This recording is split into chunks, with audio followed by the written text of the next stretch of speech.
Yep.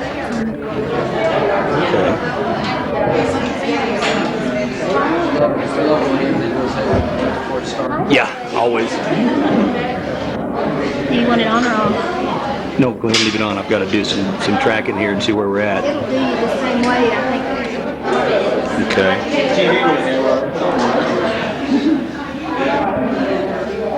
Okay.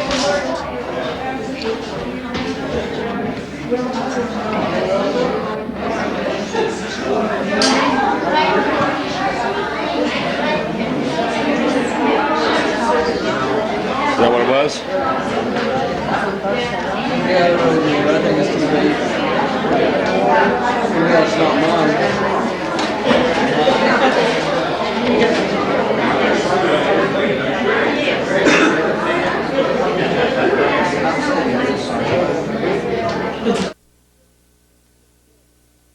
To get this group together.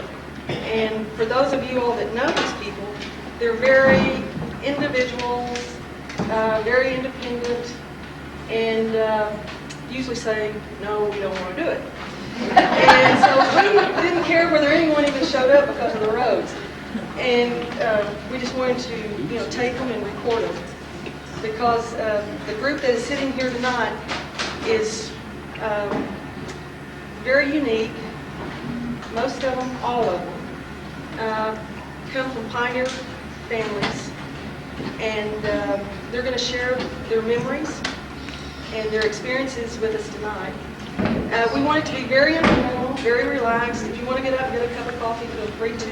If you can't see or you can't hear, move your chairs. If you have questions, be sure and ask questions. And we'll start by introducing this lady, who is Winnie Hamilton.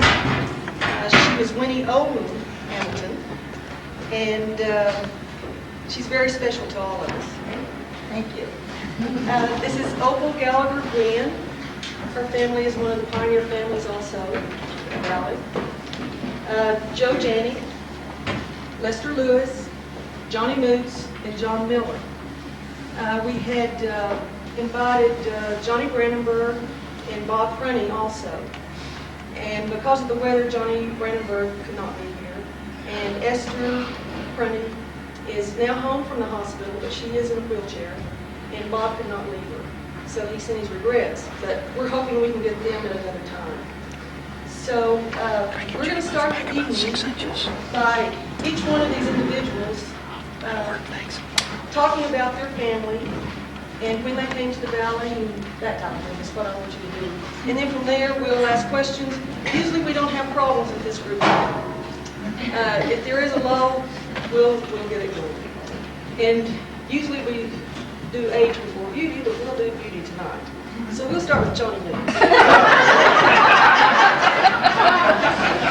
So just start, Johnnie, tell them about your family, when you came, and have at it. Well, my dad and mother both were born over in Eagle Nest. My dad was born in Old Mining Town, V-Town, and he was born in 1891. And my mother was born down where the old Eagle Nest Lodge is, just to the side of Thurman toward Raton. And she was born in 1888, so we've been here quite a while. And then I was born around here close by. So I've lived here all my life. My granddad come from Germany over here when he was 19 years old. And he also lived in and around Elizabethtown all his life. He had two hotels over there. The first one was made out of a log building which caught fire and burned down. And then he built the old stone building, which is still part of it, still standing over there. That was a hotel and a bar. So our family's been right in that area in record all my life. So are we.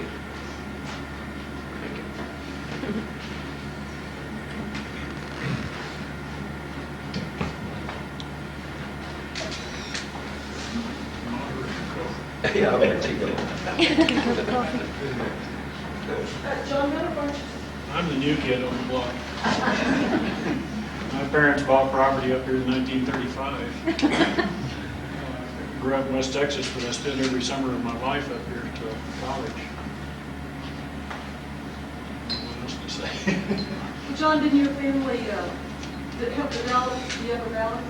They bought a tract of land they subdivided. It was one of the original subdivisions in the valley called Corinda subdivision. That's where the older log cabins are. What year was that? 1935. We've got movies of the Dickinson house being built in 1941 about this dad. Got those on videotape. Seen them somewhere. They don't have videotape then. No, it was 8mm movies, so we had to transcribe it. That's where you want to go next? Well, my folks moved here in 1936 from Wichita Falls, Texas. And my dad bought right now what's called the old River Range. Yeah, we called it the Lewis Ranch at that time. And I've always marveled at it. He bought 110 acres for $5,000.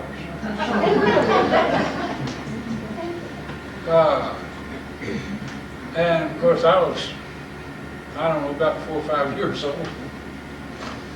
And when we come here, it was a tourist town.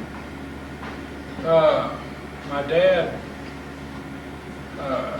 decided that we'd get into a motel, and he went out and bought a old sawmill. I don't know where he ever come up with this thing, but he had never seen a sawmill in his life. He went over to, what's that town just this side of, right on Dawson? Dawson. He went to Dawson and bought an old steam engine. And that old steam engine had tires on it about 7 foot tall. And he drove that thing, and he and a guy named Bert Phelps that used to be here, drove that thing from Dawson to Red River. They didn't have anything to haul. And they come in, they got up to the top of the pass, and everybody in town went up there to see, because he knew he was going to run it off over. We had 7 switchbacks coming into town. And, you know, I didn't know anything about it. All I knew was a great big old thing with belching smoke and all this. And nobody wanted to ride with him. And what he did, he turned the thing around and he backed it down. And that put it under compression.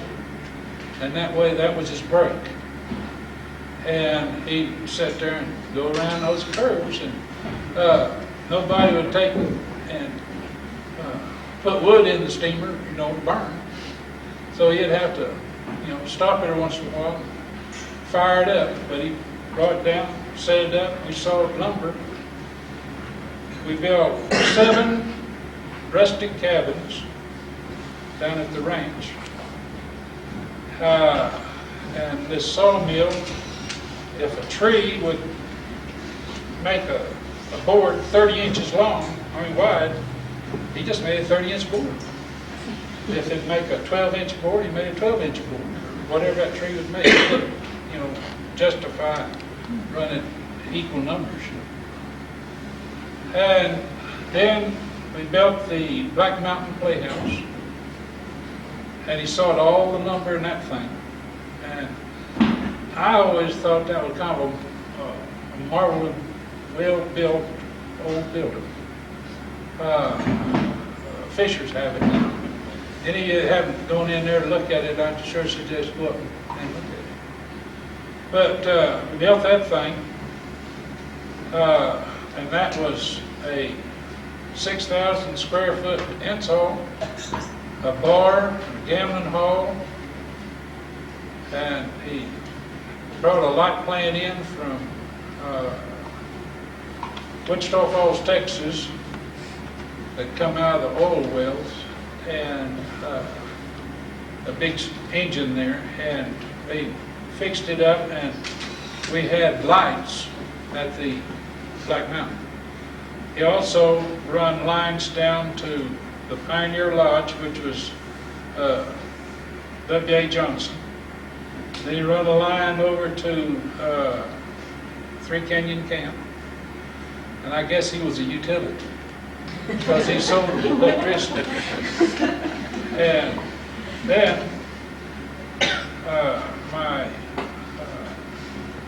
war broke out, I guess, and my brother and sister left, and I was having to go up there, and he showed me how to start this stupid thing. And it had big old wheels on it, up to 7 foot tall, and you have to rock it back and forth and jump up on it, roll down on it, you know. It'd start, and we'd make electricity for, we had all this, and I know at night, at 12 o'clock, you're supposed to go and you blink the lights 3 times, and then you give everybody time to light a candle. And then you turn it off. And I thought, well, that's just too long, so I just go pop. And I'd catch hell about it, but. And then Dad, well, he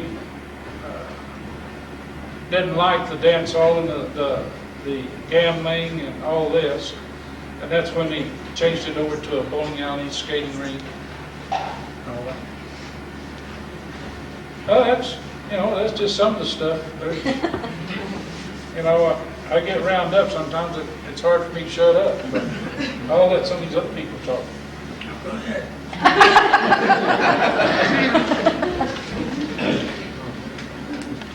Joe, you want to be next? Me? Yeah. I know a lot, but I can't think of it. Well, tell them who your dad was and when he came to the valley. My father was a contractor in this town. We first came over here in 1927, but we didn't come to stay until 1932.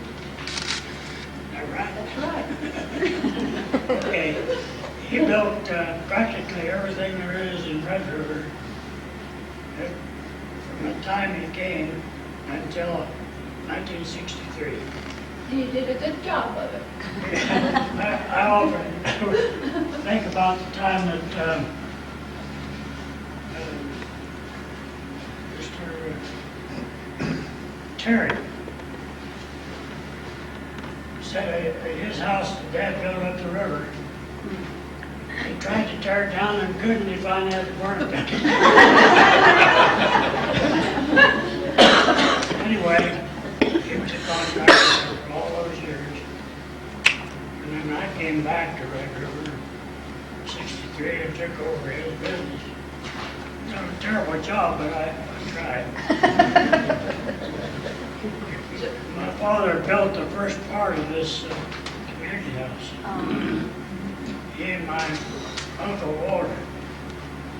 Uncle Walter and his family came in here in 1909.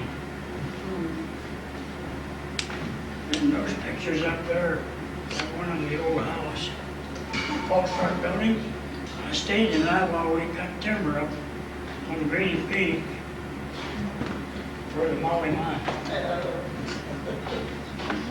Other than that, I don't know a whole lot. Joe, Walter, who did I he hate marry? to take my time away from Winnie and Opal. Joe, who did your Uncle Walter marry? Did he marry one of the local girls? Young Walter? No, your Yes, Uncle he married- Walter. Married Johnny's sister, That's Francis. Yeah. We're all related. Yeah. He won't admit it, Well, Albert, your dad is the first one that pioneered the television in here too. but yes, he, up on Old Flaggy, why, he spent many an hour trying to get television to everybody. He loved it. It was so snowy you couldn't tell what it was, but it was television.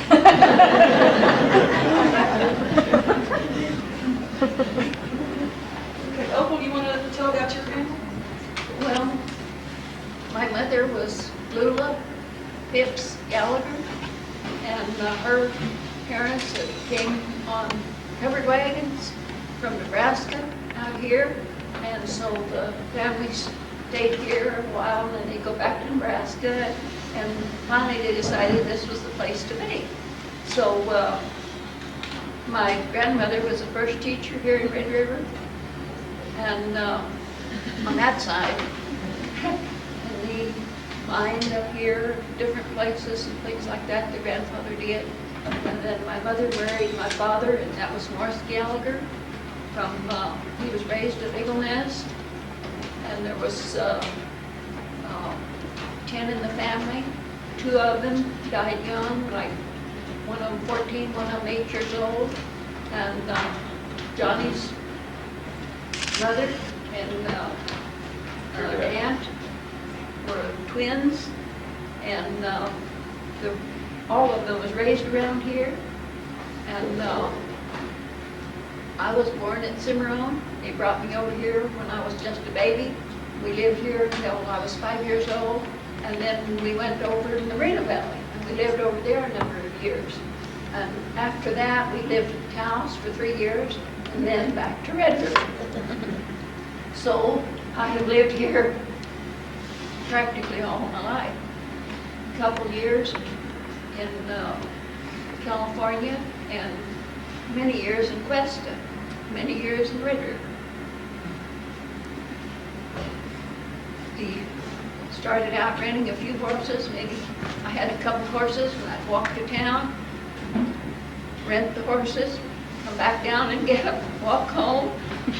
And that's the way it went for a few years. Then finally we got enough horses that I could ride home.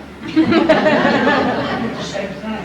You did the same thing. I walk when I go home. Right. The greeny feet, Yes. back at night. Right. Tell them where you went to school at. Well, Opal, where did you live when you used to come down the road canyon? I lived on top of the pass. You lived on top of Right. that. She used to come down on horseback with milk That's right. packed on each side of her saddle. And And she right sold off milk. that steep trail, and we delivered milk at 10 cents a quart. Sometimes they didn't even return my bottles. You lost money. Yes. But it was way to get along. Well, I've known Ellie for many, many years. And I've known Joe since 1932. 32. That's correct. That's when I graduated from high school, came over here to stay. We used to have little parties at the Oh, schoolhouse. isn't that beautiful? And that was a mess of Down in that old Hogan fun. country. That's right. You remember Ben Miller? Yes, I did. Okay, he was our fiddler. He was related to the Sherrards Yes. and Janney's, Mhm. right? We're all related, like you said. In about 1936, we moved up Gillette Canyon. Of lead. Yes. We lived on the pass. That was a homestead that belonged to my uncle, Charlie Phipps. Yes, I remember. That's That's right. Didn't you ride horseback to school? The red I schoolhouse? certainly did, and I used to tie my horse over there behind the school. There wasn't even a shed for her, so I'd tie her to this head track, and then I'd go home. So summer came along, and you know, that horse had turned in right to that hitch rack just as fast as she could go. She thought she was still in school. Oh, so Yes. the land at Mutz still is in your family, isn't Oh, yes. We still have it. The old My homestead, brother, the old homestead's still barely standing on the ranch up there. it? Up on top of the pass? Yeah. So it's one of the old cabins up on top of the pass. So if you're out hiking around, it's Our cross-country skiing. our cross-country. when we first came back here from Taos, that was 1932, and it was February. Oh, I tell you, it was one of the worst winters you ever saw. And I thought, oh, this is terrible, I'm going to freeze to death. Well, I almost did. And we used to ride down the canyon, you know, there was no road. You rode that trail. Yeah. So I wasn't very tall, but my horse, I dragged my feet through the snow. So then, we get on to school anyway. But it wasn't very easy. I'd like to tell y'all something about this gal here. I don't know how many times I've been up there to the stables, and here's Bud and Johnnie and every all of them sitting on the fence. And this gal here done all the shoeing of the horses. That's right. She did every bit of it. That's right. You're right, Lester. Okay, we're gonna have Winnie. Winnie, I'm hard of hearing. can you tell this group about when your family came to the valley? About your uncles? Or all you have to do is just talk. Okay? Just talk. Uh-huh. Well, I'll start way back then. They're all wanting to hear what you have to say. Oh, they are. And then after Winnie kind of tells her thing, then we're gonna open it up and have people ask you all questions, okay? Well, you know, I wondered what I was supposed to say. So, they said, oh, people will just ask you questions. So that's what I came for, just to answer questions. Well, can you tell them about your uncles Oh, prospecting? yeah. Well, I was born in Raton. And all my life in Raton, when I lived there, I would hear about my uncles living in Red River. They lived up the canyon. They had the old log cabin. That's where they lived. You remember that, Opal? Yes, I do, very well, and I remember the uncles also. Yeah. So my first trip was when I was about 16 years old, and we came in a Model T Ford down the old Red River Pass, and we stayed at the Cole Hotel. And I think it was near the schoolhouse. That's where we stayed. I don't think we have a picture of it. But we stayed and rented horses. We went up to it was in the summer, of course, and we went up to the mines to see my uncles, Uncle Reed and George Oldham. And they had the Golden Treasure mine they were working in the Golden Calf. They had all that country on this side of Goose Lake that they were working. So we just stayed that weekend.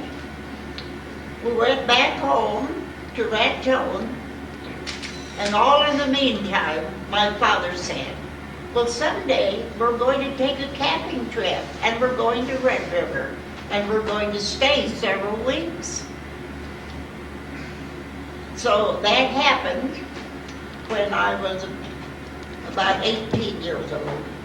We came to Red River to camp, and we stayed put our tent up. We had very latest camping equipment. Put the tent up near the schoolhouse, and all the neighbors, I don't know who they were now, they were peeking out of the windows to see who those campers were camping over there by the schoolhouse. And I was so miserable, and my sister was too. So we decided to move. My father said, well, we'll just move up the canyon a ways. And that's what we did. And we camped up there. When 2 weeks were up, we went back to Red River, back to Raton. But I didn't come to Red River to live until 35, after my husband and I built the Hoover Dam. Did you ever go to the Hoover Dam? Well, we built that Hoover Dam. So after we got through building the dam, we came to Red River. And I have been here ever since. And we're pleased that you've been here. Now, what would you like to know?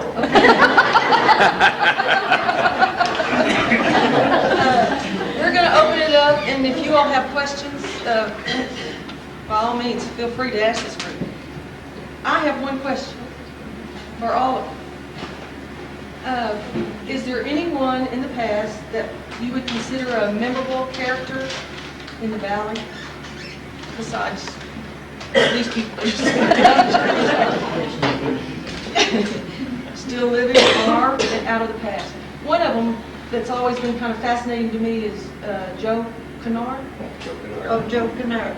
You all knew him, didn't you? Could you Yes. kind of talk about some of these, older people, that maybe some of these new He used people to have never... trap a bear and then he would shoot him at 22. And he thought it'd be real nice if my folks got a picture of me with my hand on the bear. He got me up, early in the morning, led me up there where he had trapped the bear and shot it. He put my very hand on his head. I know one time, he killed a bear up there and skinned that dude and had it hanging up on the old cabins. And some tourists was looking in there, and they come down here, and that time my dad was deputy sheriff, and says, "Hey, there's a man up there in the cabin." And so Dad went up there, and it was just old bear, skinned him out. He gave my folks some of the meat, but they couldn't eat it, and they had this, I don't know what the politically correct term is now, they had this colored lady that worked for it. My folks. That's not it. It's not it. I don't care. So they gave the meat to her, and she came in later and she said, "Miss Millis, and I've talked all that meat, and I've talked all that meat," and says, "I still couldn't eat it." And Johnny, Joe, so you got a story about Joe Kennard. I've got meat. You got a story about Joe He Kennard. used to keep that meat in the river where it was cool, so he didn't have a refrigerator or anything, so if people come along, he'd give them bear meat. And at that time, we were running cattle up in the Upper Valley. And sometimes we'd stay all night with old Joe instead of riding home, and I never would eat any meat because I knew it was bear meat. He also walked, we owned Aspen Park for 12 years.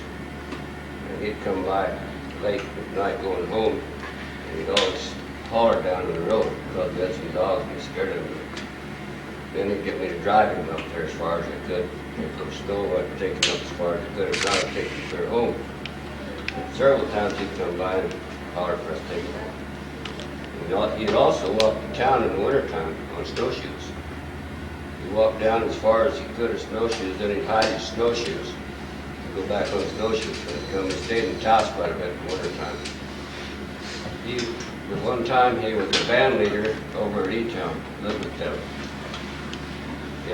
Folks told me he had a white team of horses and stagecoach. And he also, at one time, carried mail from over here. He homesteaded that place up at the Forks of Red River, where he is right now. We've got him on videotape. they made him a deputy sheriff Oh, yeah. of Taos. He had walked from here and walked to Taos, up over the Upper Valley. And so they decided to, I remember because his arms hung down about my calf of my leg. He had the longest arms I ever saw. And he went over there and he started spending the winters in Taos. And they made him a deputy sheriff. They gave him a badge, and that's all he had. And he'd stand around, and he'd get that badge over here, so he'd be dang sure to see it. But really, he was quite a character. One time, I was riding my horse over here on the Bitter Creek, this ridge that was over there, and it didn't have any railing on it. And along come Joe Kennard. And this horse took a whiff of Joe, and he just probably killed a bear, and she jumped right off the Bitter Creek with him. So I wasn't very impressed with Joe.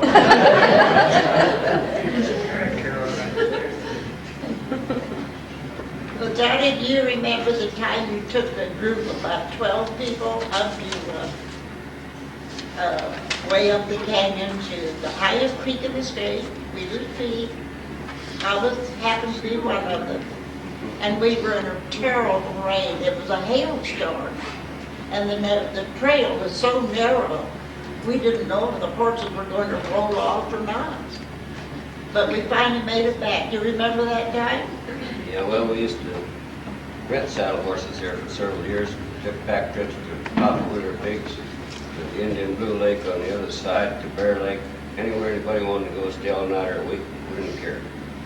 So we'd take these trips, and of course, we like to kill people, the tourists, because it was about a 4-hour ride up there and back, and it usually got in the hill, a rainstorm, and you look down either side, it looked like it's 1,000 feet before you hit bottom. Tell them name's that ridge. How's that? Tell them the name of that ridge. No, I couldn't. It's called Tired Ass Ridge.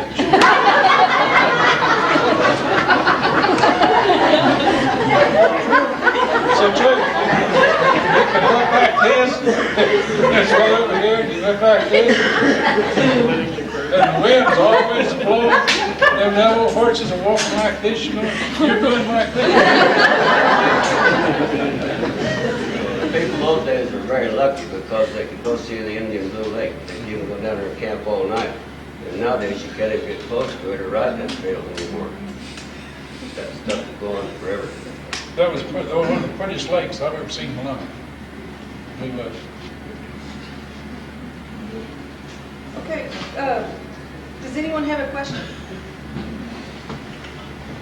I have about a million of them, but I want to know, Lester or Johnny, if any of you guys remember the old hermit that lived at Bitter Creek, Johnny Murphy? You remember him? Yeah. Because everybody, I mean, I remember Kirk and everybody always talks about him, but nobody ever says much about, he had that old cabin that he had painted like the ends of the logs were bright orange and the windowsills were blue.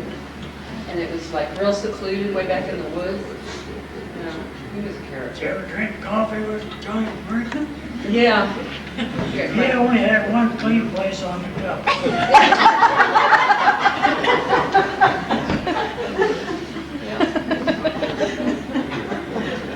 It's Carl Perkabov. He had a rather, his past wasn't too, what was the correct word? Yeah, his wife went into labor, and he was supposed to go fetch a doctor, and he went by the bar instead. She delivered the child by herself. He died a few years ago in a fire. We just got the paper. It wasn't your standard obituary. They related that story. And Judy says, well, they didn't have to rake him over the coals. ooh, He used to work for me. I got him out there cutting wood one day. I went out, he was laughing to be the dick and slapping his leg, you know. I said, what are you doing, Carl? He said, I'm telling myself some jokes. Some I've heard and some I haven't.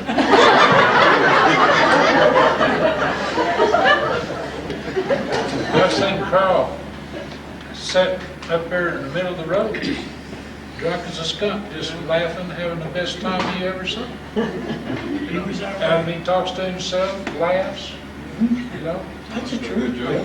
He was someone. And he was a gunsmith too. There were several old miners. There was another one that had a burro that come in here for Trinidad in the spring of the year. And what's his name? Opal Van Dostel. Keith Van Dostel. He had claims up Bitter Creek and the other way both. Like Old Hill? Like Old Hill. So he worked all that during the summer. And then there was the Mulberg brothers, twins. They'd come to town and get all lined up and walk back up there. There's another one, John Enderman. John Enderman, there was a lot of these old timers that walk to town and then walk back at night, 4 or 5 miles. That, well, How Pete, about Uncle Billy Anderson? yeah, Billy Anderson.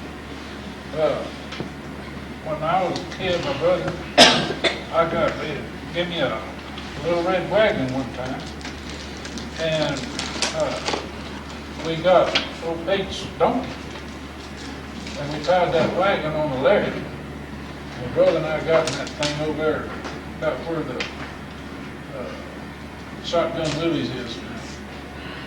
And we threw rocks at that old burro and everything else, and he went a little bit, and that wagon squeaked. And that thing laid them ears back, and all of a sudden he took off. And we went out of the wagon and looked up, and that wagon was hitting about 20 foot like this, you know. And Dad was up there at the skating rink. He went out there and stopped and got that wagon off of it. And I won't do that no more. Who is the one that had the little girl that had a bell around his neck? When they were walking, a bell around his neck? That was Pete.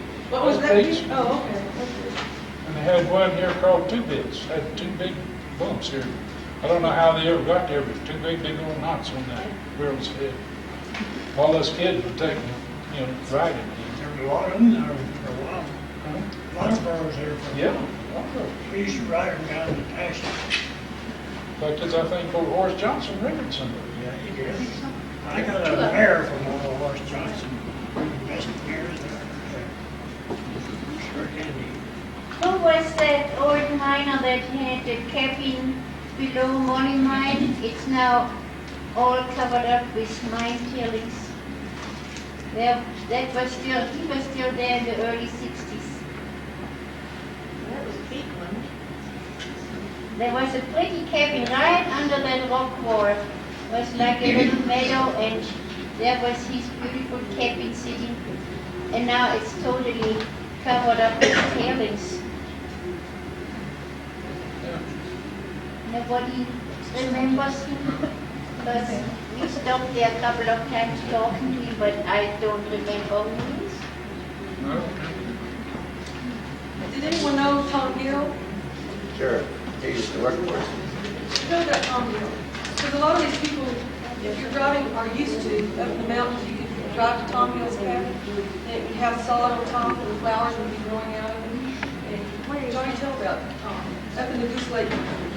Well, Tom Gill come in here, he was kind of a trapper, and I don't think he ever did any mining. I never knew him to do any hard work, but he did work for us.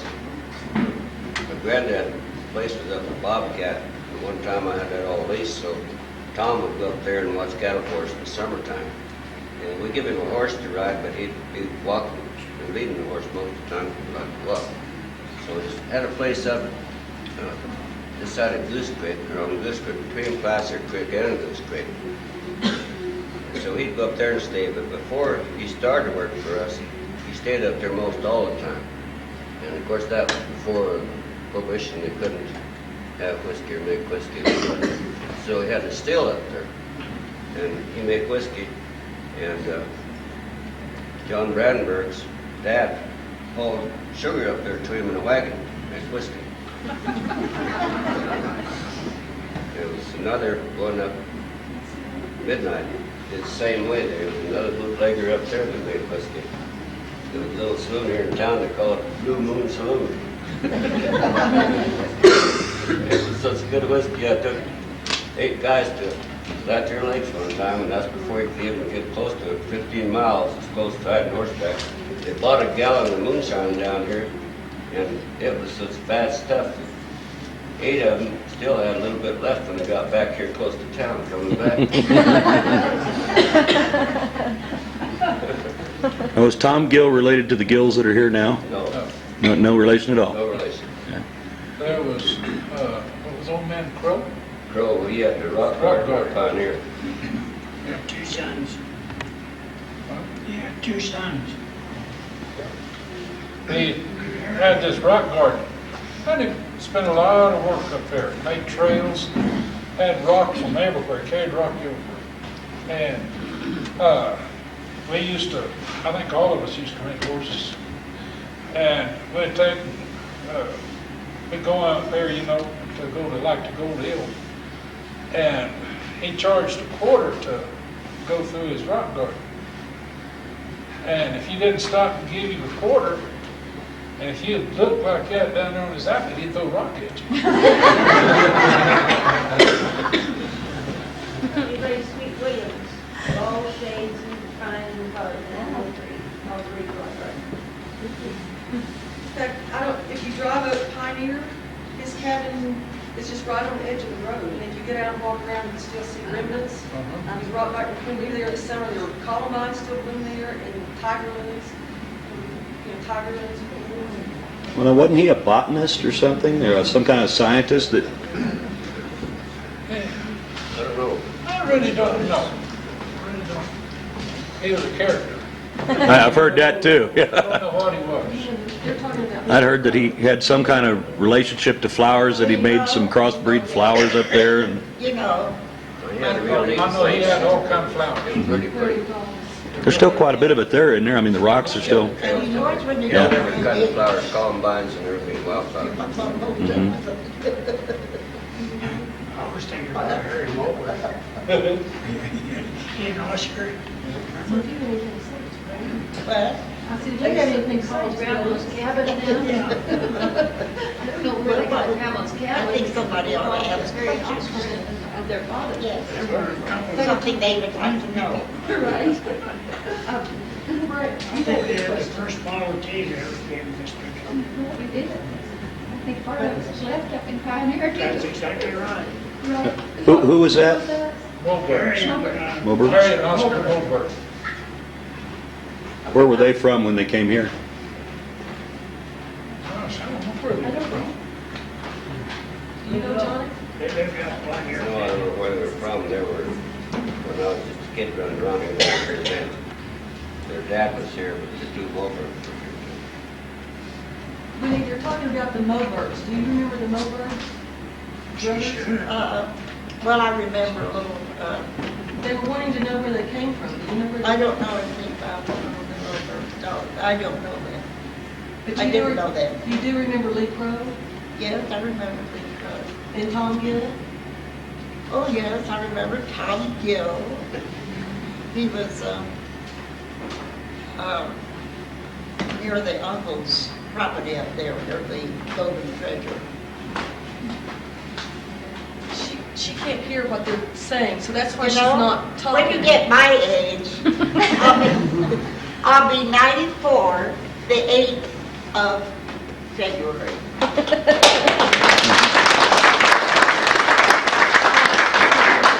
My hearing is very bad.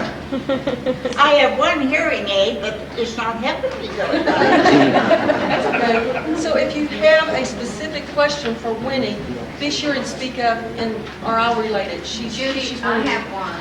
Ask her to tell the story when she was bringing the deer down on the horse and she's riding to the mountain lion. She's bringing it from her uncle's. Did you hear what she was No, saying? I don't know what she's saying. Isn't it hell to get old? She's wanting you to tell a story about when you brought the deer down and the mountain lion scared you from your up at your uncle's. Is that right? Lee? Can you help? Because I don't know the story. You were coming down from your uncle's Yes. and they had killed a deer and you were supposed to have it on your horse bringing it down. Oh, yes. Okay. Oh, I Okay, forgot tell that story. I forgot about that story. Tell that story. I'd like to hear that. Well, I used to go up to the Golden Treasure where my uncles were working. And I came down rather late. The reason I did, they had fresh meat, and they told me to bring some of it down. You know what I mean when they had fresh meat? They had killed a deer for their own use. And so I brought part of it down on my saddle. So I waited until quite late that evening. And I came down the trail with this pack on my back, with this fresh meat. And my horse's ears were just going like that. They heard everything, all the wild animals that might be on the trail. And I was quite fearful. But I finally got down. I was so late in getting to the Tall Pine camp that my husband wondered why I was so late. And he came part of the way up to meet me.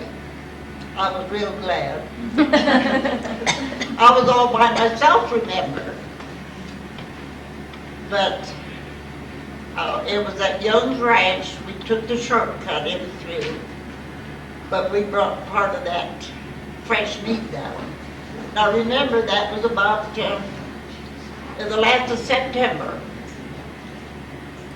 And we didn't have very many people here in Red River at that time. After school started, everybody left to go to school. Wendy, Yes? tell them about the kidnapping. About what? The kidnapping. The lady who, the child that was in school. Do you recall that story? Never says. I can't remember exactly how it goes, but there was a kidnapping. Does anybody else remember the story to help her out? What was that one? The child was taken. Where was that? When she was a teacher. You mean in Boulder City? Uh-huh. Oh, in Boulder City. I was thinking it was you. No, it's Boulder City. Well, tell them anyway. All right. When I was teaching at the Hoover Dam, at the Boulder City, I had about 45 kids in my room, and let me see, I really have to remember that. I looked out the window, and I saw this car drive up, and they had a bedroll on the back. The man came in and knocked on the door, and he wanted to speak to these two children. I had two little girls in my room, Zella Faye, and I forgot her other name. So I called the two little girls that their father wanted to speak to them. He said he was their father. So they left. I said, just a few minutes. But I looked out the door, and he was putting them in the car. And I drove off, and they were pretty well packed, so I knew that they were going somewhere. So I told all the kids, I said, now I've got to go and tell their mothers.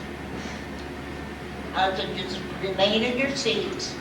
So I ran about 2 blocks to tell the mother, and she just went to pieces and said, he'll throw them in the Colorado River. So then, from there, I ran up to the police station. We had no telephones. And I didn't have my car because my husband had the car and couldn't afford 2 cars. So I ran to the police station and I told them what had happened. And they had just let the car go through the reservation gate. And those, the 2 little girls were not found for about, 4 or 5 months later. They were found in Alamogordo, New Mexico. But that was quite exciting to have 2 little kids that were taken out of my room. Winnie, I'd like everybody to know that she used to be my teacher. You turned out real good, didn't you?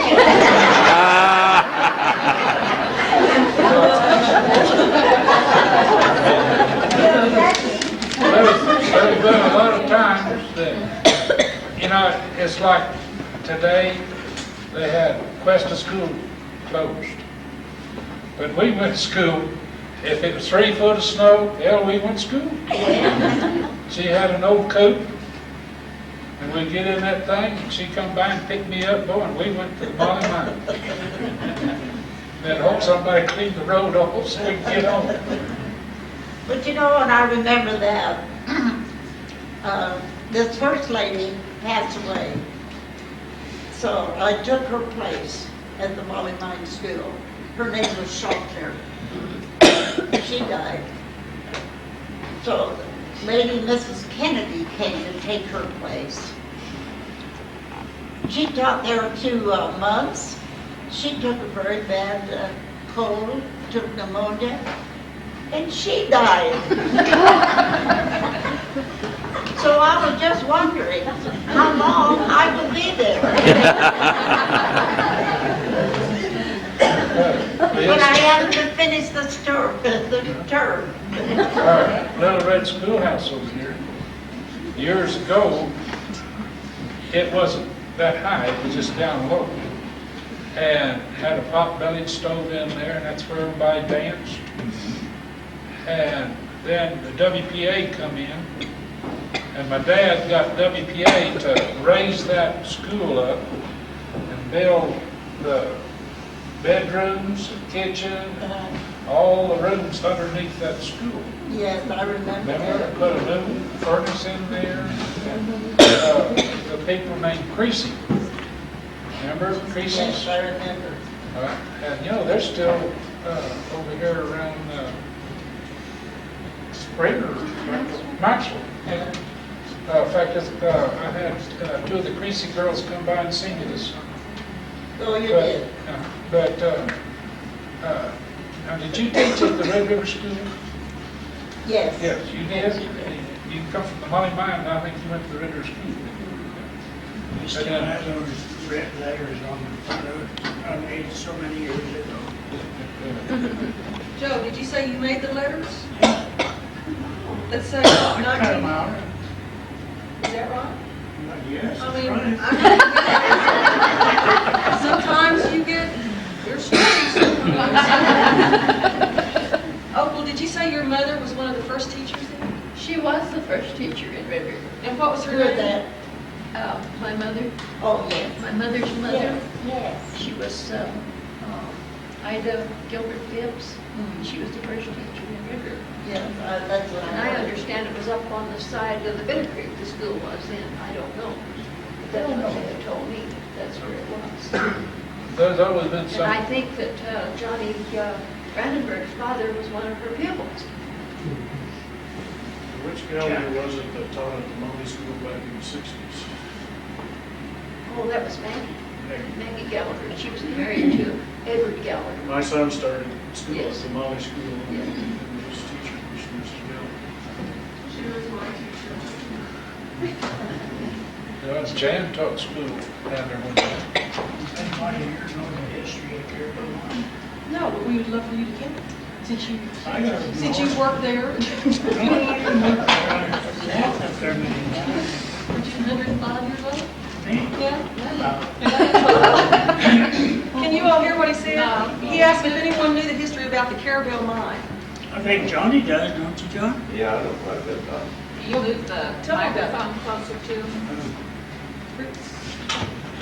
I'll knock it over. Where's Fitz? I mean, Well, Bert Pratt is the one that started Carabel Mine, and he also had a sawmill here in town down by Lester's place. Before they ever showed up, he had a sawmill down there. And he also had a sawmill where he made all the lumber for the old Carabel Mine right there. And when I was just riding around here in the assay office over there at the Carabel, we just left it, shut the door and walked out. There was gold scales sitting there and everything was there. Left it, go right back where water wheels in there, the dryers, everything was still intact. And then what happened next, the tourists come to town. And they scavenged everything that was there and hauled it off in jeeps or whatever they could give us. But we would take anything like that when we were running around, we'd got beat to death, I think. Just leave it alone. Leave it intact. They tell me that they made one gold break up there. And then Joe Janney's uncle worked in that mine. And they hit a water leak up there, like to drown them all and run them out, and never could go back in and hit the gold vein anymore. So that's what happened to what in the Carabel mine. Who started it, Johnny? Bert, Pratt. Pratt? Pratt. Bert Pratt. Yeah. Bert the Lyman. Lyman Pratt was Bert's boy. That's right. Yeah. And Elizabeth was your aunt, wasn't she? Elizabeth Pratt was my aunt. Yeah, that's right. Do you know how the Carabel got its name? Well, I've heard, but I don't know. Bert told me himself, so it almost had to be true. He owned it at one time, you know. Yeah. He He named it after his wife, Bella, and Carolyn, his daughter. They called it the Carabelle. That's what he said. No, I guess probably you all some more old mines. As you go up to Goose Lake Road, first one you come to was the Myrtle Mill, they call it. It's still a structure on the right-hand side, north going up. Well, all that lumber was built that mill. It was trucked in down here at the bottom, and at that time when the roads up there was just a narrow wagon road. So that old wagon that's sitting up here in my yard right now in Red River hauled all that lumber up there. We had 4 horses on the wagon, made about 2 trips a day. And then also excavated that out with a horse, with the levels of that mill. So after the mill was finished, well, the old Jayhawk mine was on up above there about 1.5 miles. And they started opening up that's where the gold ore was supposed to come from. And I worked in that mine when I was 19 years old. At night, ride a horse from Young's Ranch up there and go to work and come back to Gwinn.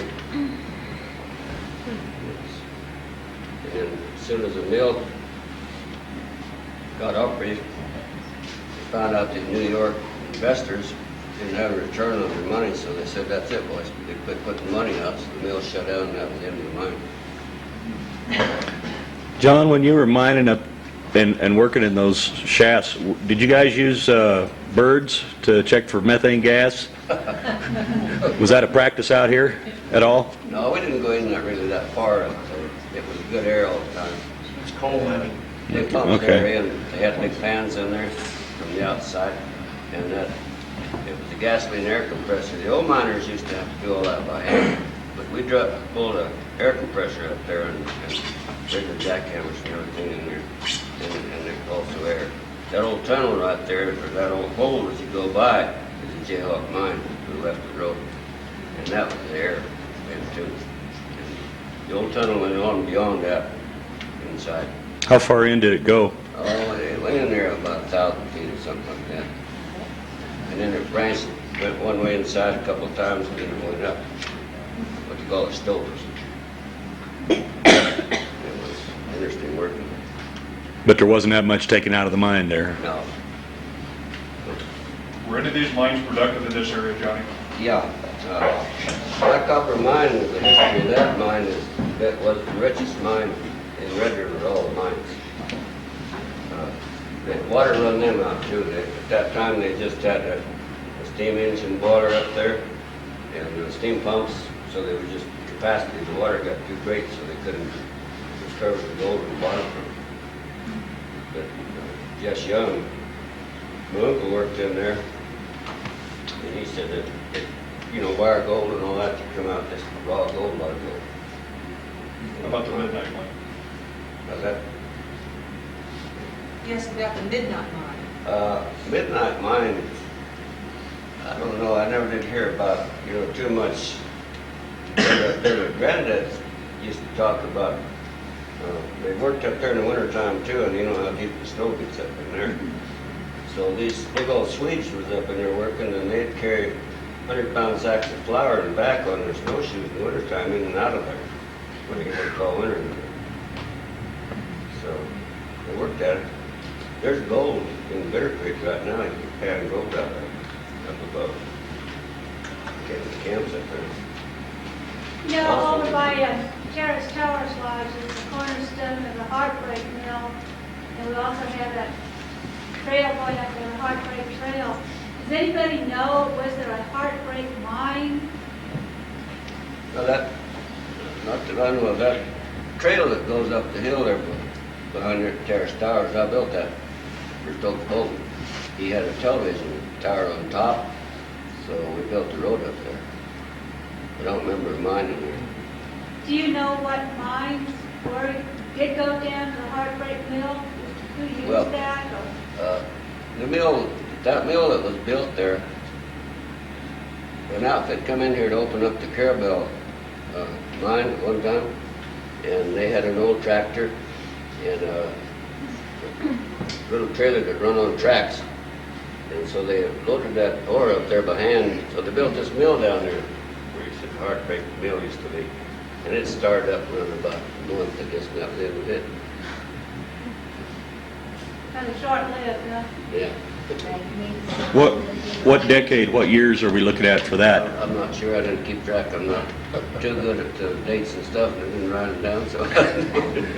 Well, has it been, though, within the last 40 years, or was it, because I know the Carabel kind of ceased operation around 1931. Yeah, but it had already ceased operation several years before that. Yeah. But these guys come in and took the ore off the dumps on top, and brought it down in this trailer, which they thought was quite a bit of gold in those waste up there, and running through this mill. They were wrong, huh? Yeah. They were. I know when we come here,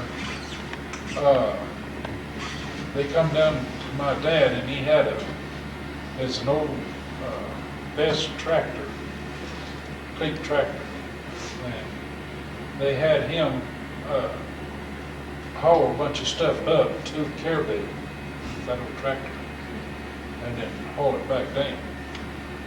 And my son now has got that tractor sitting out there at his restaurant. It's been completely restored. Everything's original. I have a question. Johnny, did your dad help build what we now call the Old Pass Road? I wondered, could you tell us about how long it took and how they did it? Well, I don't know how long it took, but I know how they did it. How did they do They it? did it all with horses and men. There wasn't any machinery at that time, any mechanical machinery, it was just horses. And they had little small graders they pulled with horses. They made, if you'll notice up there yet, right above the road, you'll see ditches, and so first they took and got, so the water would drain off and changed the road, and then they went ahead and built the road. But wherever they had to, they dynamited it by hand, all that was drilled by hand. And so it was all horse that built that road. There's a book out of print called River Pass. I think it's out of print. I have that book. You have Is it it? out? Mhm. Most fun I've ever had was years ago. My dad had an old ton-and-a-half Dodge truck, and that was the only thing I had that I could drive. And we'd go out here, we'd get a bunch of kids, and we'd all go up the pass, and we'd catch some of old tourists coming in, and we'd run up there behind them and downshift and everything, backfired, and the fingers would flop, you know. We thought that was a lot of fun. Johnny, tell them about the original Old Pass. We know about the Old Pass, but tell them about the original Old Pass. Well, the original one, it was what they call the Road Canyon. It's between Bobcat, it's canyon between the new highway and the old pass, it's called Road Canyon. So that was the only way into Red River, period, except from midnight down this way. And so to the top, this side was so steep, they had to tie a tree behind the wagons to hold it back coming down on this side. So when they get to the bottom, they had to undo their trees, so that's where everybody in Red River got the wood all winter from the trees that were up there coming down. There's a, Go ahead. I think the biggest engineering project here that was ever built, and it worked for a while, the same thing was what they call a big ditch. It's 44 miles long. And it started at one end, and they met in the middle, 4th of July Canyon. The folks told me they had a big rodeo there at that time celebrating. In West Fork up here, if you look real close, those guys, what we call a flume now, it was a box to put the water in. They had to attach that to that cliff to come around with that water in. And then there were several canyons that they went straight across. So they built trestles to hold that flume up to cross it. On top of the old pass here, there was a low spot, so they had a big pipe in there, so it was a siphon that went under there.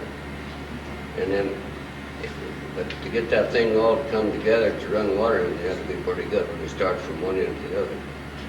And that was all done by hand. There wasn't any machinery on that of it. And that ran to E-Town. Yeah, 44 miles long, yeah. What did they use the water for besides mining? Placer mining, that was Okay. all. That was it. Now, is it one of the, isn't there a place up there called Oven? Big Oven, Yeah. Big Oven Hill, yeah. That's on the other side of the pass, it's over on Bobby Butler's place. And the reason that they call it that was when they were building, I don't know, the mother told me it was, I think it was the Red River Pass. They had holes dug in the rock over there. This mound is still there, and you can still see the holes. But then they baked bread in there for the crew in the Big Oven Hill. Can you still see those holes? Yeah. Got costume over there to show you. They were talking about the old pass while ago. Yeah. Do you remember who the first person to come down the old pass was in an automobile? Was it Dick Kirshner's dad from Raton? It was someone from Raton, I think it must have been Dick Cushner's dad. I think so. Does anyone else know who it was? Did you know, John? No. Dick Kirshner was another miner that was here. Judy, I had a lot of his paintings. Oh, you do? He gave them to me. Oh, Dick was quite a character.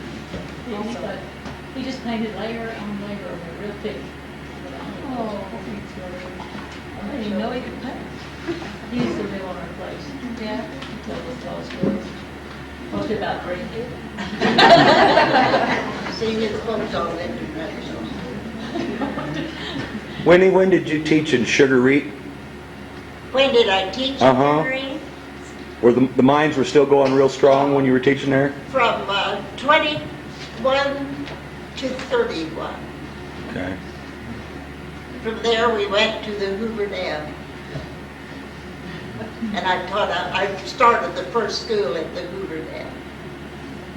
And how many years were you out there in Hoover Dam? We were out there 5. Then we had to come back to Red River. What was the And size? I've been here ever since. What was the size of the town, say in the mid-30s? About how many families were year-round locals in the You mean here at Red River? in the mid-30s? When you came? Here they are. They're just like a dozen families, maybe? Johnny might know. How many were there? How many? About 12. But, well, Yes. I know we had a party, a Christmas party. There were only 3 families living here in Red River at that time. See, it was the Youngs, the Hamiltons, and I don't know who the other one was. The Simeons? But by the time everything started, cars kept driving up and started, and by the end of the evening, there were 45 people there. So we had the Christmas party.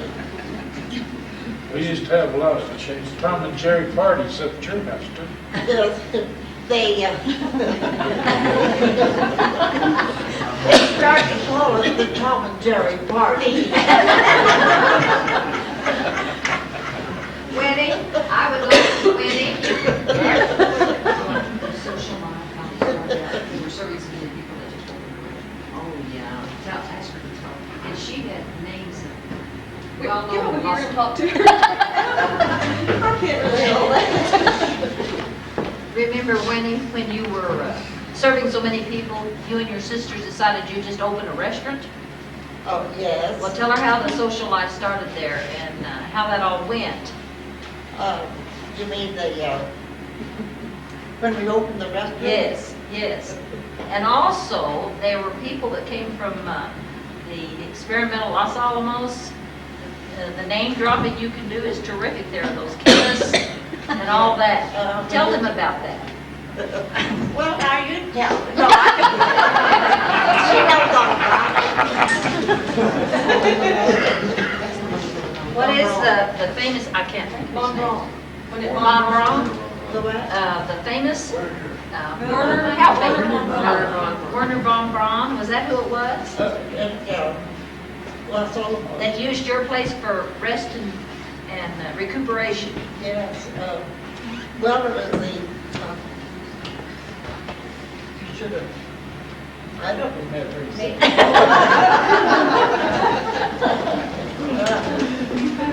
Okay, there's several questions that are coming. Everybody wants to, Opal, they want to hear you say something. Could you talk about your career My career, as a professional? everybody knows about my career. Not everybody. There's some people that would like to hear Opal has the stables in the summertime. Right. And can you tell a little bit about how you got started in that and Well, why you're still at it? I had about 2 horses, and it was pretty hard times in Red River those days, so I would rent them and I'd get 50 cents an hour. And maybe some days I'd make $1, maybe not. I'd spend about 15 cents of it for lunch. And so as the years went by, well, I was able to add 2 of the horses, and now we have too many of them. Her horses are the ones that are always in the wild. Lots of people came back that they rode the horses when they were little children. Now they're bringing their grandchildren and their great-grandchildren. That's right.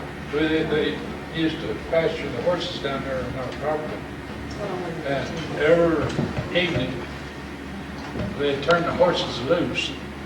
And I don't know, you'd have about 30 horses or something. And it was a big event.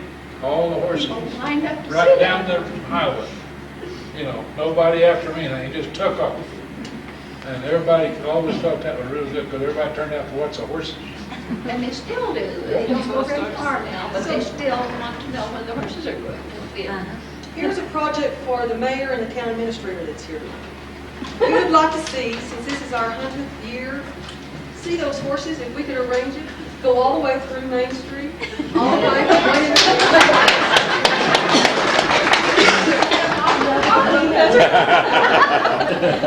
Think about it. Opal, have your stables always been up here where they are now? Yes. Okay. Well, there was just a little difference of where they are. For a few years, a fellow by the name of Bud Williams built a stable there, and he had it for a few years, and then he sold it to us, and he left. And my brothers, Bud and John, built the stable there. So it's been there all those many years. Before Bud Williams had a stable there, we had a stable there. Just a little bit in front, just not very much though. So then we... You moved yours, isn't that right, Johnny? Yeah, we sold that to Bud Williams when they bought it. I think, you know, the best times, Red River, before you had to worry about the law, you had to worry about taxes. You had to do about what you wanted to. One day we were renting horses there, and two of you guys working for me. At that time, there was lots of empty space in Red River. These bogs down here were all empty, a lot of grass. So the local people from West would turn their cattle and horses loose. They'd all come to Red River in the summertime. So we'd catch the cows and ride them, rodeo them every evening. So one day this guy had been out at the tavern all night, I guess, so he walked up to the place that morning and he was staggering along pretty good. He said, "I'd like to rent a horse." And I said, "Sure, we better get you." You don't know, he said, "You don't know. I want the wildest horse you have up here." He said, "I want one of these old plugs." I said, "Okay." I told one of the boys, "Well, I can run that strayin that's been hanging around here." So he brought the horse in. We saddled him up for him, and he climbed on him. Turned him out the gate. He made 2 jumps. He laid on his face with his hands. The elbow skinned up his chin. He got up and dusted off. He said, "Hey, I think you're right. You better give me a gentle horse." Nowadays, you get sued for something like that. What happened if anybody got sick in Red River? Did you just doctor You didn't get yourself? sick. Or you just didn't get sick? You still don't get sick.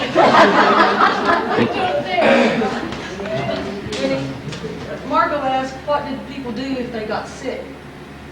If they got sick. Yeah, where would you go to the doctor? And then Elsa said, it's just the same thing today, you know, you still go to Right home, yeah. Yeah. You still go to. So since Margot brought this up, can we get this clear tonight? about the hospital, what they call the hospital. Was that actually a hospital? Minor hospital? One time we had a hospital, but not there, that one. As far as I know, and I've been around here just about as long as anybody, and Jess Young and all of them, Hospital Canyon is up above there. And there was some old bricks there that this hospital was made out of at one time. But that place is the old Westerby house. I don't know how that ever got started being a hospital. He's a taxidermist. I know it's kind of controversial, but all these people have always said that that is not the hospital. Can you tell them where the hospital canyon was? It's just the next canyon up. It's the next canyon up. Yeah, and there was a hospital there, right, Winnie? Do you remember? Didn't the doctor die? Good doctor. The doctor died. The doctor died. The doctor died. He didn't think they needed anybody. Was Hospital Canyon up where George Johnson's house is now? No, the next one up. Further. Yeah, there where that condominium built right in, up in, right there. Yeah, it's up there where they go up that road. But that was where the old hospital was. Ed Westerly's, I don't know why everybody started calling that. I think so. That's what it was. So maybe that'll set it straight. They probably started calling that for the Jeep tours.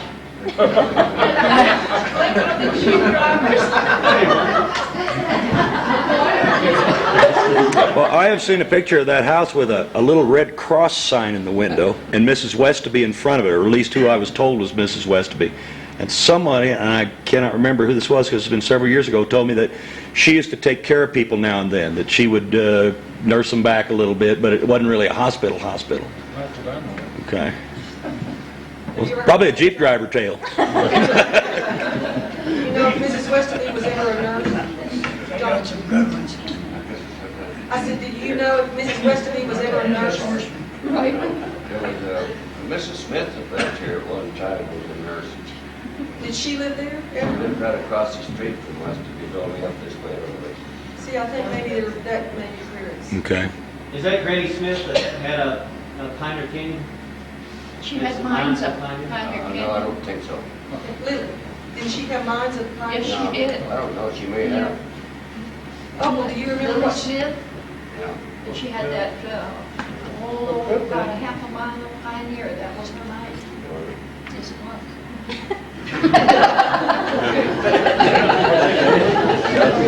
Do you remember Lily Smith? Certainly. Can you describe how she used to, the clothes she used to wear?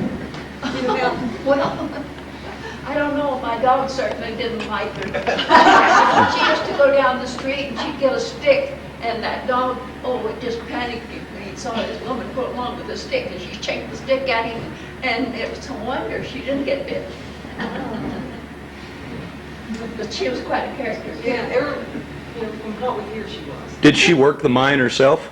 No, Okay. she hired her to. Johnnie? Yeah, with the slight possibility of gambling hitting New Mexico in the next year or two or three or four, I would like to hear your comments about the good old days in Red River when gambling was wide open and all over the place. Hey, why don't you stand up and talk about it? Johnnie asked about the gambling. The river used to have gambling. Now, I know your story, and I'd like to hear about the slot machine. Well, Did you hear what he said? no. He said he knows your story about gambling and he wanted to hear about the slot machine. Well, Tilly's and Tony's place, and the place across the street, they had the gambling, but if they knew some of the cops were coming in, everything would disappear. Well, and you couldn't find a thing. But Didn't some people up in the upper valley around Tall Pine Resort have a slot machine at one time?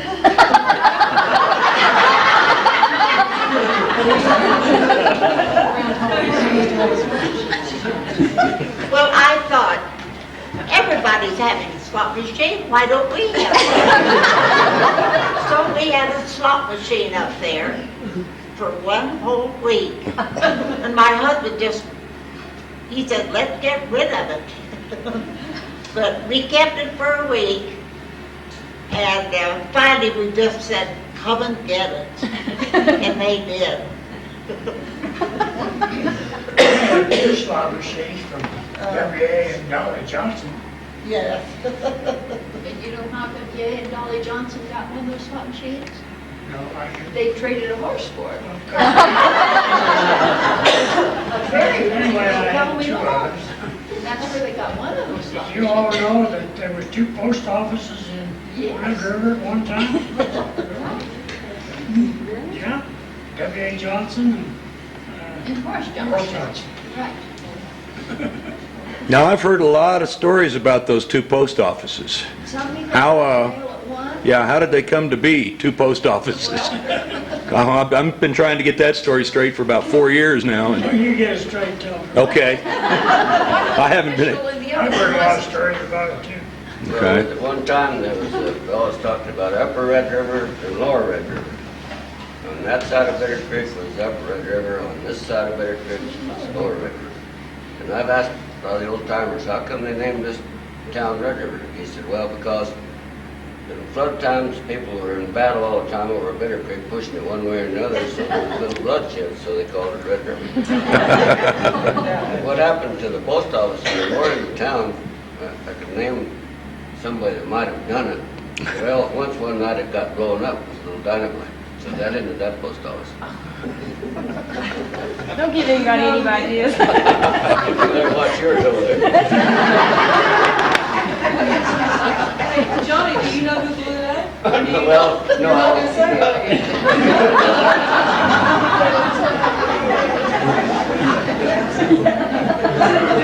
When there's a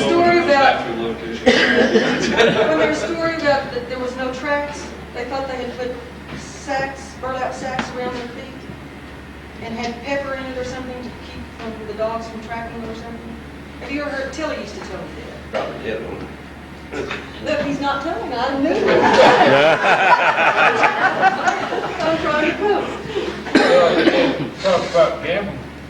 When my dad built the Black Mountain, we had our head gambler was old John Dunn. And there were probably a few people remember John Dunn. I know. He used to drive stagecoach through Red River, I guess, years ago. And he owned all the gambling equipment there at the Black Mountain. And one time there was those kids. All this was illegal. And all those kids was in there, and, we didn't have any money. And there wasn't anything happening. And he says, come here. And he said, you got, I don't know, I think it was like, we had to have $11 or something like that. And he said, if you got $11, I'll show you how you get rich. And so we went home, stole money and everything else, come back with $11. And we went to a roulette wheel. And I forgot how they did it, but he placed these little chips out. And he'd spin this wheel, and we'd get so many chips every time. That thing would pay off. And our chips just started building up like this, and we couldn't lose. And well, we started thinking, of fast cars, wild women, and airplanes going.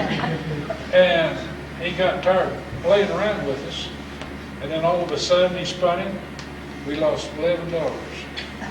He spun it, we lost another $11. And he just kept on, he took all our money right back. And it wasn't real.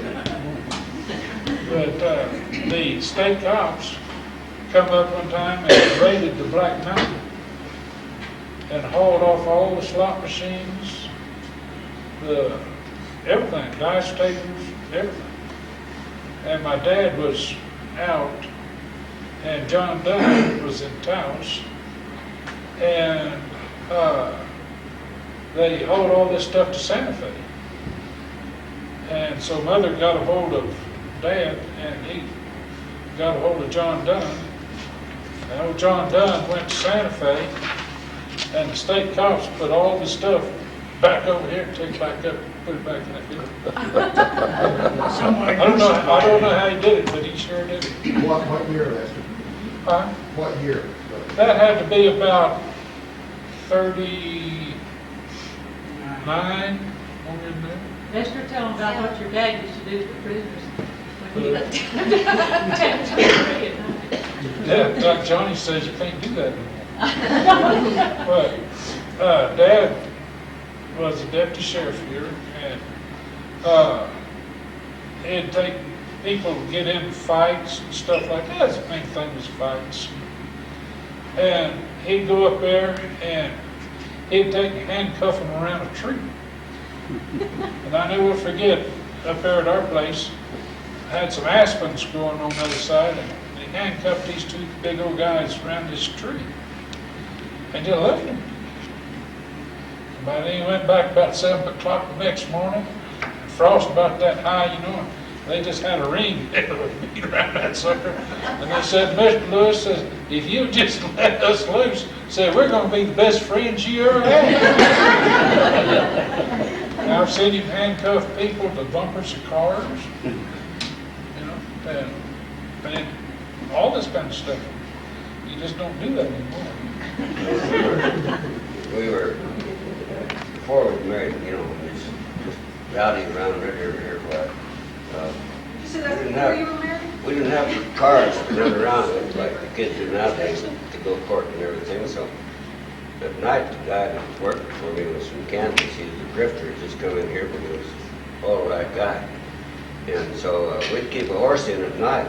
We'd go up to, they had bonfires down here at different places in town. And Lester Lewis's dad had like a melodrama down there like they have down here now in the Black Mountain, and it was kind of on the far end of it. So this guy named was Vance Lodine. So I said, David, let's go down there and see what they're doing tonight. So we went down there, the front door was open, and I said, okay, I'm going to ride in there, and then I'm going to turn around and come out, and you go in. So I rode my horse in a little ways and turned around, caught their attention up there in front, and everybody, here come Mr. Lewis. And about the time Vance got in there and turned around, he kicked his old horse in the rear.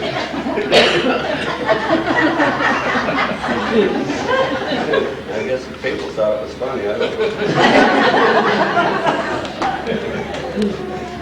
Talk about things that you can't do anymore. I remember when I was a teenager, a lot of tough kids used to come up from Amarillo, teenagers and rest of teenagers, and they would pick fights. One year got real out of control. There was people getting hurt. And there was a deputy sheriff named Vincent, and the road wound around through the Molly mine and the settlement down there in those days. And the phone rang, and they said there were truckloads of people coming up from Preston, armed. Mr. Lesnick stood out in front of Tony's and Tilly's, and he had a 44 peacemaker. Boom! Boom! And he said, I'm declaring martial law. Everybody off the street. He didn't argue, he scattered and went home. What, did they have some kind of a jail or something? A tree. A tree? Not even a bar on it, I don't suppose. Had one other encounter with Mr. Lindsay. There was an Indian in the Upper Valley that was foreman of the Judy Ranch that was both above and below Corinda. And one night this Indian came to our house, and my dad had passed away. It was just my mother and I. About sundown, and he knocked on the door, and he had a knife about that long. And he says, you come with me. So I wasn't going to argue with him. He had led me up to the head of this meadow about where Zora Colorhouse lives now. And he had killed a deer, and he made me hold the flashlight while we dressed it. And I was a big old teenager. And then I had to carry the meat to his cabin. It was about 2 weeks later, Lindsay stopped me and said, we think that old Indian is poaching. You know anything about it? I said, no, sir. I tell you one about this poaching, because, you know, we all probably poaching more deer than anybody think about killing.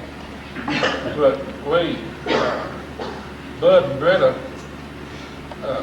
was up here hunting season. They lived in Raton. They was up at the ranch, and so we all hunted. Nobody got anything. That night, well, Jan and myself and our 2 kids decided, well, we'd go up and see Bud and Greta. And as we was going up there at the old golf course, there was 3 or 4 bucks out there on the golf course. I went on up, we was talking, I said, boy, I says, there's sure some nice bucks down there. Bud says, hey, let's go get them. We went down there, and we didn't have spotlights, had a car light rigged up. And we'd hold this car light like this. And so we got up there, and sure enough, we shot a buck, went back and had coffee. So we decided that we better get home. We started home down Pioneer, Millette Road. And I come around a little old curve, and there was this red light. Tommy Holder. No, it wasn't Tommy Holder, it was old Edison. And he said, what time you doing up there? I said, well, we've been up here a bunch. Kids got really unruly, so we're headed home. And so we went on. And we got down, decided to drive up to Maine, because it wasn't but, 14 people lived here. We went up this way and was coming back, and I saw a car at my house. So I went down there, and here's Bud and the school teacher. And they decided that they're going to go get another deer. And here they come, the gun out the window, and the spotlight up here, looking like this, and run right into Lindsay. And boy, they threw the gun down. And Lindsay says, what are you jokers doing? He says, well, it says, Lester just left and says, we're leaving early in the morning and we got to go down and get something that he's going to take to Raton. So he says, hello. And so they took off, went down to our house. Lindsay went up to the ranch, and there was Greta. And he knocked on the door, and Greta opened the door, and here's this game warden. And, here the guys had just gone out to kill a deer. And she smoked about 4 packs of cigarettes, and gave him coffee and everything. And finally, he decided that they'd go home. Well, then I give them a bunch of stuff so that they can bring back and show him that he's going to take it. That's wild. One of the questions has been, could you talk about the toll road? I don't know if a lot of people are aware of the toll road.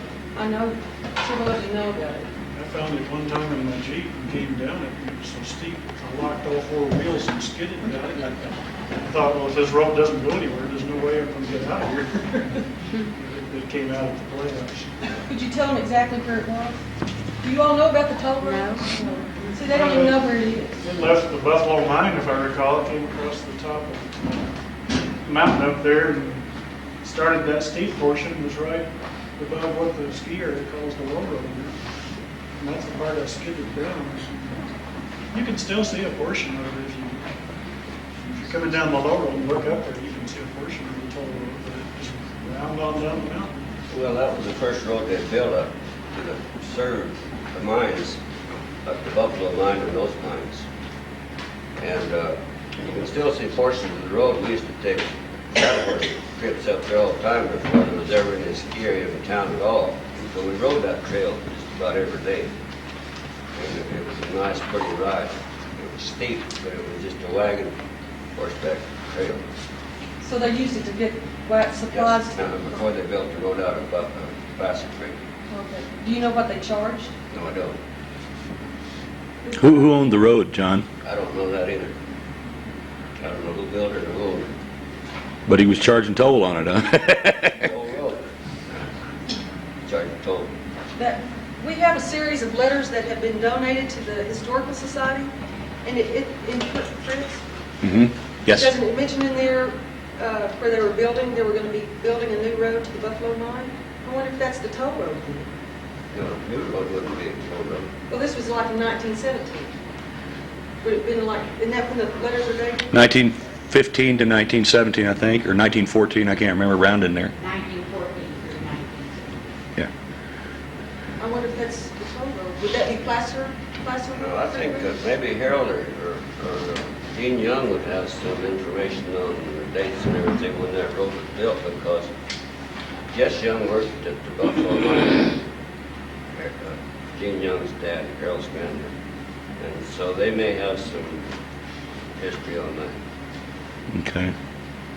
Another question that has been asked, can you all talk about some of the hard winters and how much snow? Do you remember record snows? I remember one time that the mail couldn't get over from England. This a guy named Augustus had the contract, and he hired me to bring it over horseback for about 2 weeks. He'd meet me on the other side of the pass, I'd haul it over here. Mrs. Brandenburg was the postmaster, so the second day I came in with the mail and said, "Say," I said, "I forgot to ask you yesterday, you been sworn in to carry this mail?" How deep was the snow? Well, too deep for a car. Well, at that time, they didn't have the machinery to clean the road off. It was just small equipment, so just normal. Was there more snow in the past than what we get now? I know this one. Well, I don't know, we've seen as much snow at one time or a while back when the road was closed for a week as we ever saw in those days. So, Tell you one thing that might be interesting is, a long time ago, but we had no refrigeration, and everybody in town would go up to Tall Pine Lake and would cut ice. And always in December, just before Christmas. That's right. And God would sit there, saw that ice, you know, and break, saw it this way, get blocks, and then they'd have to dip it, pull it out, pull it over, load it on trucks, go down, put it in the old ice houses that had walls like 16 inches thick, and it was full of sawdust. We'd stack that ice in there, cover it all up with sawdust, and that's what we had for ice for all winter, all summer. Did that last all year, that ice? We had ice, it lasted about all summer. I used to sell it 5 cents a pound. Used to, no. Well, at first we sold it for a penny a pound. Then I think we got up to 2 or 3 cents and a nickel. You know, didn't we put some up there at your place, man?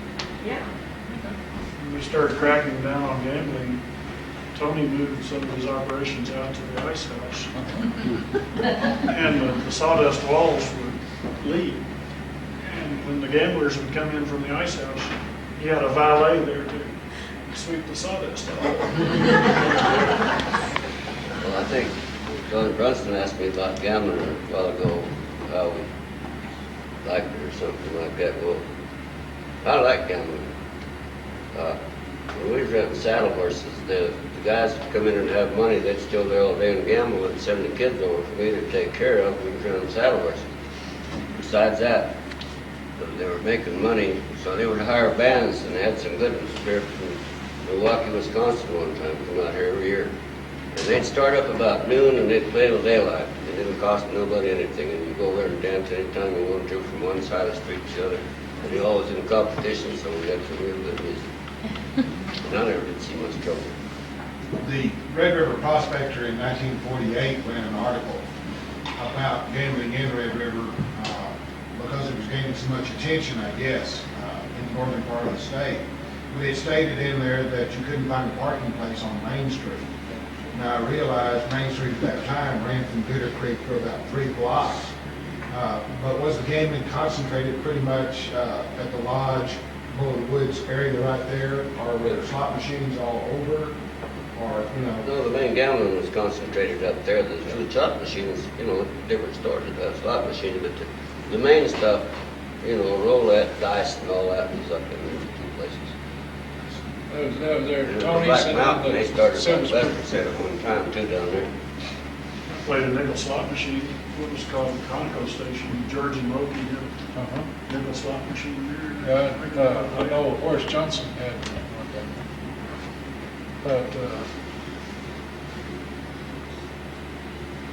one The full-blown gambling is pretty much concentrated in 3 places in. Yeah. The Playhouse and the Lord. And the police knew it, but just every so often would do a raid. It sounds like. It would take, and we had phones. They had 8 phones, 7 phones here. And I remember ours was 4 long rings. And I think Zana had one that was, I forgot now, 2 long rings and 2 shorts or something. And Tony, but anyway, whenever the police would decide to come up, well, it always, whenever the phone rang, you always picked it up and see if you talked to them. And, but anyway, they had taken, there was people in the office down there would call and say that the officers are coming up. And everybody just put everything up. When they get here, you know, everybody's having fun. Well, It's like Hank and Johnny. I said, when they didn't have to put it up, all they did is drive their car around the back of Dan Zena's place up there and change clothes and went and join the party. That's more than anything else. How many times did y'all go up there and you took all the kids and put them in the station wagon out there and covered them up? And we all danced up there and all of us would take turns to go out there and see how the kids were doing. So, Johnny Mutz, you said Dan Zana. Tell, these people don't know who Dan Zana was. Well, Dan Zena's the one that built the village. He also built the lodge across the street. He was a real good carpenter, and he come in here from Colorado. He was here for several years, and he got tired of it, started selling out. So who built the Monte Vista? Can you just briefly tell them a little bit about the Monte Vista one? Hey, isn't that a memorable place for you? Huh? Isn't the Monte Vista a memorable place for you? Isn't that where you first saw John? Yeah. Whoa. Wasn't first, no, I saw him at the stables, but I was staying at the Monte Vista. Tell a little bit about the lodge, the Monte Vista Lodge. Well, it was, I guess, one of the nicest places here until it burned down. It was located where the bank is now, That's right? right, exact spot. The lodge was built, wasn't there at that time. And the night it caught on fire, we were living across the street there in the wintertime. We'd come from Aspen Park down here and stay in town because we couldn't get back up to Aspen Park to take the kids to school. So we just had a small truck, 4 or 5 volunteer firemen. When it caught on fire, well, of course we run out of water out of it. They had some portable pumps that strung the hose down the river and the pump water and it froze up before they got to the fire. 30 below zero. Anyway, there was the tourist, that's where the ski area first started opening up. I think Lester's dad started the first ski area. So the tourists start out there and throw snowballs at the lodge, blew it off, so it didn't, and that's all it saved it. It had It was hot. it was kind of an asphalt site. So it was built out as, yeah.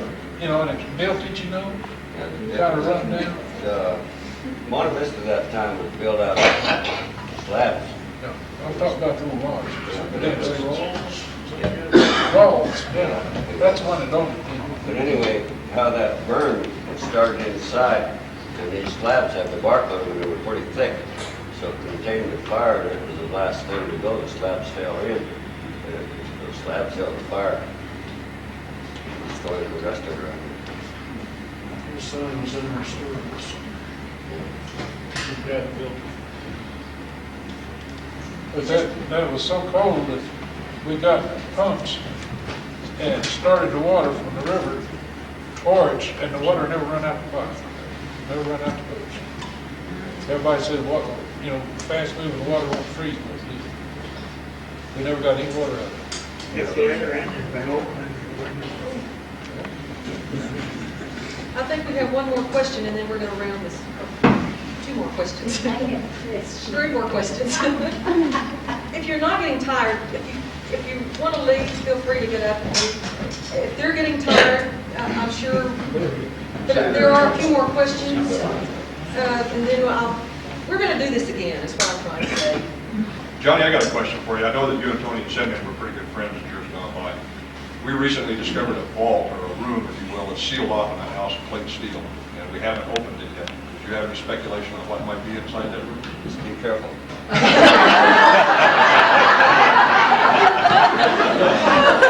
We'll use a torch then.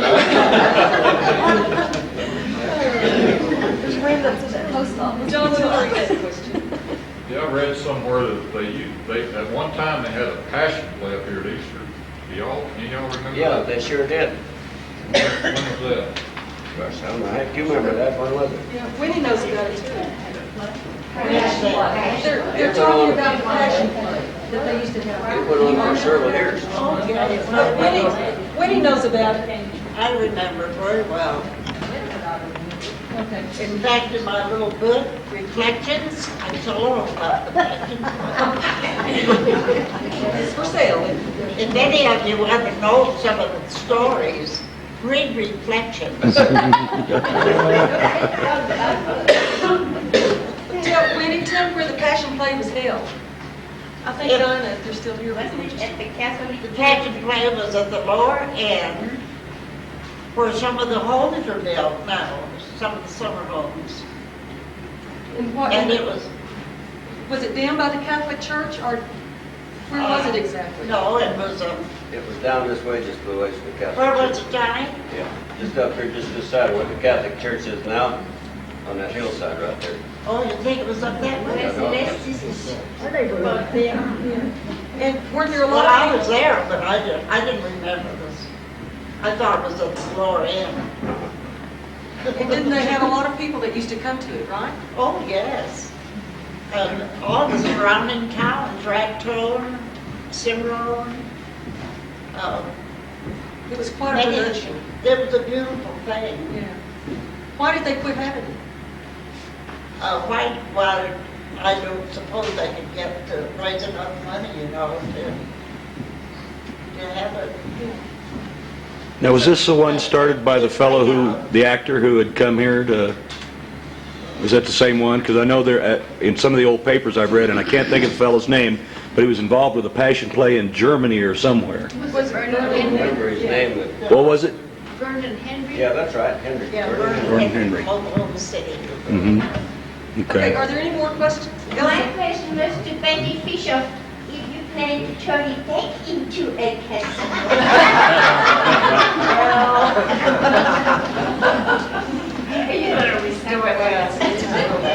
We have saw through some of those walls that had the sawdust in them, where the ice house was. And my dad was totally impressed with all the timbers, and it's really built. It really was. Heaven help us if a fire hits it, because it's I mean, this was timbers like 12 by 12 timbers. You know, and everywhere they went, they were notched.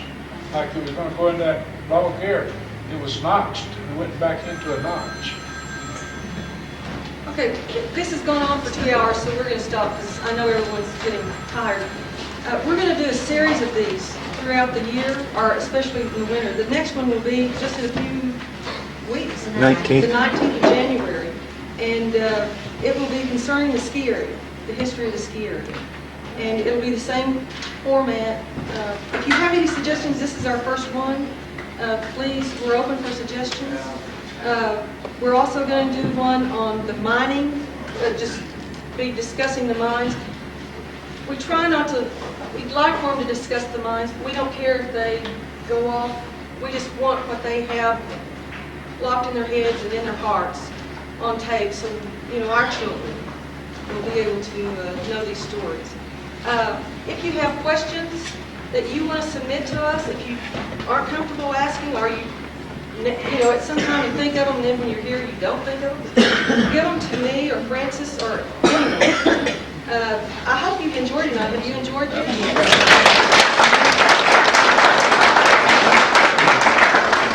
Sometime during the year that you think you need to show us the slides. We can certainly arrange that. We'll do that soon. Hey, Judy? Yeah. But I might want to ride a book like Winnie, so I don't want to sell those to everybody.